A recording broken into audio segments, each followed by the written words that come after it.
नमस्कार, news room में आप सभी का स्वागत है। भारत की आंतरिक सुरक्षा की सबसे बड़ी चुनौतियों में से एक है नक्सलवाद। बीते 2 दशकों में इसने न केवल मध्य भारत के आदिवासी बहुल क्षेत्रों को हिंसा की आग में झोंका है, बल्कि कई राज्यों की लोकतांत्रिक संस्थाओं को भी चुनौती दी है। नक्सलवाद के विरुद्ध लड़ाई में नीति निर्माताओं, न्यायपालिका और संवैधानिक पदाधिकारियों की भूमिका निर्णायक रही है। इसलिए देश के उपराष्ट्रपति चुनाव के लिए जो उम्मीदवार सामने आए हैं, उनसे जुड़ी घटनाओं ने नक्सलवाद मुद्दे पर विमर्श को एक बार फिर चर्चा के केंद्र में ला दिया है। एक और एनडीए उम्मीदवार सीपी राधाकृष्णन हैं, जिन्होंने नक्सलवाद के खिलाफ सख्त रुख अपनाने वाले महाराष्ट्र सरकार के कानून को राष्ट्रपति के पास भेजकर अपनी संवैधानिक जिम्मेदारी निभाई। दूसरी ओर न्यायमूर्ति बी सुदर्शन रेड्डी हैं, जिन पर आरोप है कि उनकी न्यायिक दृष्टि ने नक्सलवाद के विरुद्ध छत्तीसगढ़ सरकार की लड़ाई को कमजोर किया।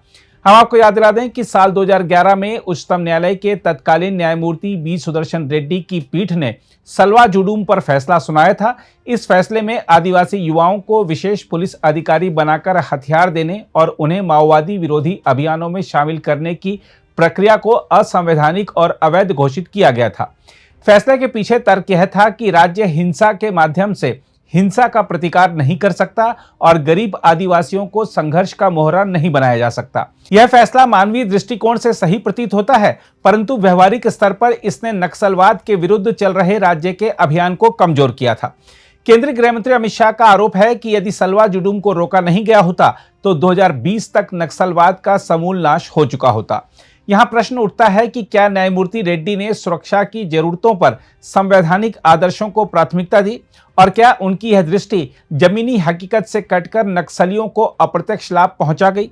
आलोचकों का मानना है कि इस निर्णय ने नक्सलवादियों को पुनर्गठित होने का समय दिया और सुरक्षा बलों के हाथ बांध दिए। इसके विपरीत महाराष्ट्र के राज्यपाल और अब उपराष्ट्रपति पद के एनडीए उम्मीदवार सीपी राधाकृष्णन का हालिया कदम नक्सलवाद विरोधी संघर्ष को सशक्त करने की दिशा में देखा जा रहा है।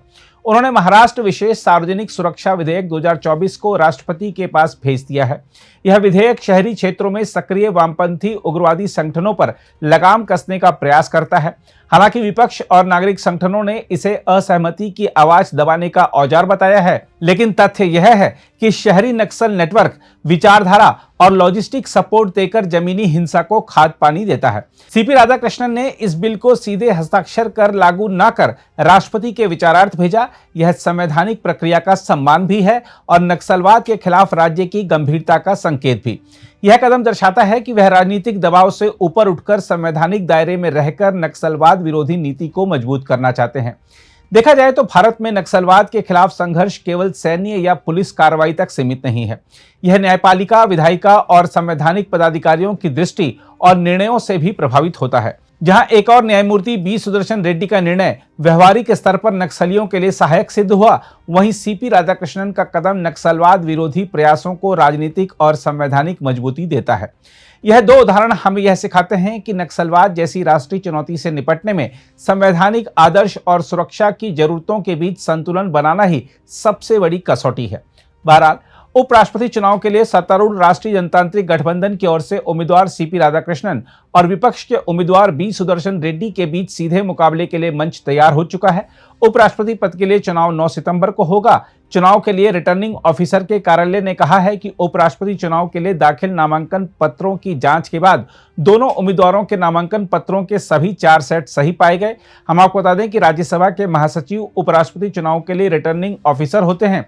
संविधान के अनुच्छेद 66 के अनुसार उपराष्ट्रपति का चुनाव संसद के दोनों सदनों के सदस्यों से मिलकर बने निर्वाचक मंडल के सदस्यों द्वारा किया जाता है। अगर आप भी लेना चाहते हैं देश दुनिया की तमाम जानकारी, तो आज ही सब्सक्राइब करें हमारे चैनल को। साथ ही नीचे दिए बेल आइकन को जरूर दबाएं ताकि हर अपडेट आप तक पहुंच सके।